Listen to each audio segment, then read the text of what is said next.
Hi everyone, it's Carol here, the founder of the Sleep Success Academy. And I have a really interesting topic that I want to talk to you today. So I have some notes here as I'm preparing to do another drop-in class on June 16th about listening to our body sleep cues.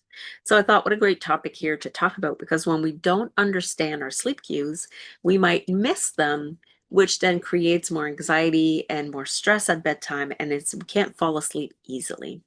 So the first thing I want to talk about is what are sleep cues. And everybody will have different sleep cues depending on your body.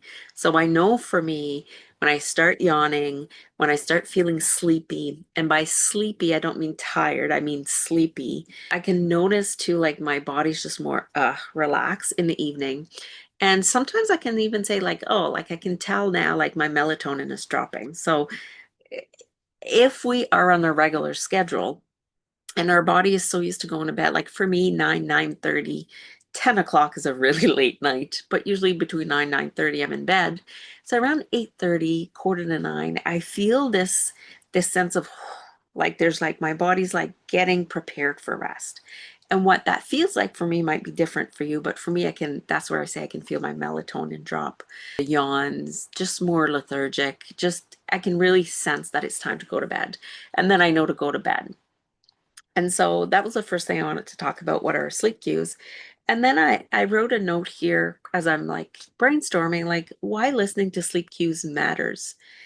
You know, and for me it's very important to honor my body and my cues for my body, because I understand that when I'm paying attention, that I can pick up on cues that I might otherwise miss. So if I override my sleepy cues, then it's going to be really hard for me to go to sleep later, because it's like my body's rebelling, almost like you didn't listen to me.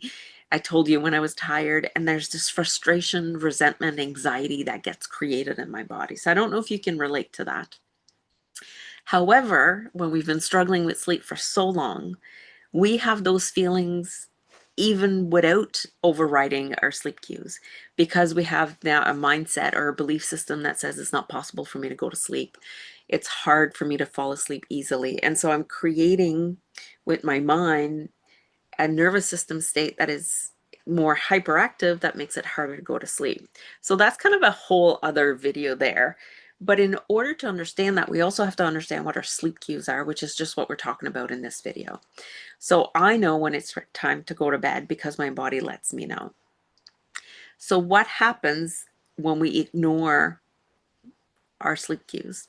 And so a lot of people will ignore their sleep cues because of what I just talked about, their belief that it's not going to be easy to go to sleep, their fear, the anxiety that gets created. But sometimes we just ignore sleep cues because we don't know what they are. And so I want to talk about a little bit about sleep restriction therapy. I really don't like sleep restriction therapy. From what I understand, according to what some of my clients have said, they're being told not to go to bed till like midnight when their body is exhausted and screaming for sleep at 8. So they are fighting against their natural sleep cues, their body's natural signal to stay up till midnight, thinking that when they go to bed at midnight, they're going to fall asleep quicker. And it might work for some people, but for most people, what it does, it creates more anxiety, more fear, more hopelessness, and it keeps them in this survival mode of their nervous system that they are going against themselves, and then it's harder to fall asleep. So it's important to start listening to the cues and to act on them. So not just listening is like, okay, I'm noticing I'm tired at 8, but I'm going to fight that and stay awake till midnight because I might wake up too early. And there is such a thing as doing that, but I'm talking about the person that really wants to get in a regular routine for sleep, and how can we start listening to our sleep cues? So the next question I have here that I was kind of jotting notes, like, how do we start listening? How do we start paying attention, creating awareness on what our sleep cues are? Well, the first step in anything we do is we have to learn about the states of our nervous system. We have to start mapping our nervous system. We have to start understanding what it feels like when I'm in sympathetic, which is my fight flight, what it feels like when I'm in my dorsal energy, which is that shutdown. Um, whether good or bad dorsal, I have to understand what that feels. And I have to understand what it feels when I'm in my calm, connected energy, either to myself or to the people around me. That is the first step. If you don't understand that, then it's really hard to listen to your sleep cues, because you might say, well, Carol, when I go to bed at night, I have anxiety. So how I might be tired, but I'm wired. So there's mismatch in our cues now, and so we're not understanding that, so we say we never feel sleepy. So we can't listen to the sleepy feeling if it never comes, because I'm too wired. So understanding our nervous system state is good, because we start mapping them. Once we do that, then we might actually pick up on cues that we're not noticing because they're so small and subtle, and we override them with our anxiety. So first step, doing that. Second step is to notice which state you are at when you're at bedtime.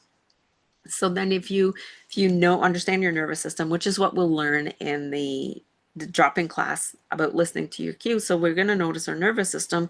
Then we're going to say, okay, so I do recognize the fear that I have. Then what tools am I going to use in order to reduce that anxiety at bedtime, reduce that fear at bedtime, so that my sleep cues become more automatic? I'm aware of them more. And usually the tools that I would teach you is orienting, tapping. Depending on the group that we have on the call, there might be a few other things that we can talk about and share as a group of where people are. But to me, that's important, because if I can't recognize my sleep cues, I don't know when to go to bed. And so it's very important, not just the state of our nervous system, but what our body's rhythm, our circadian rhythm, our body clock wants to go to bed. So I hope I made sense with this, how it's important to learn our sleep cues and listen to them. If you are interested in joining me on Monday, June 16th for this drop-in class, the link will be down below. You can register. If you register and you miss the call for some reason, you will have a copy of the recording, as well as if you do attend and you have lots of questions, you can ask your questions live, which is perfect when people attend.